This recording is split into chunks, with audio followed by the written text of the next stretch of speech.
Happy Father's Day, babe. I just wanna say thank you and I really appreciate you. Sobrang nagpapasalamat ako sa lahat ng ginagawa mo para sa atin. Nagpapasalamat ako sa'yo dahil lagi kang bumabangon sa gitna ng gabi para tulungan ako sa pag-aalaga kay baby. Sa halip na hayaan ako mag-isa sa gabi. Sinasabayan mo pa ako magpuyat kahit ako naman ang nagpapadede. Ang iyong support at dedikasyon bilang magulang ay napakahalaga.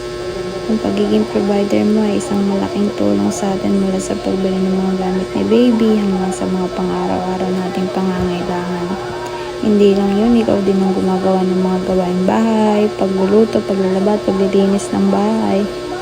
Lahat ng trabaho ay pinapadali mo at sobrang nakakatulong ang paghele mo kay baby pabalik sa pagtulog niya or kailangan kong maligo. Pagkuha ng tubig para sa akin, pagkuha ng diaper, pagtatanong kung may tutulong ka pa. Napakabuti talaga ang partner at ama. Swerte ako dahil kasama kita sa lahat at sana ay hindi ka magsawa sa pagmamahal at suporta mo. Mahal na mahal kita at salamat sa lahat ng ginagawa mo.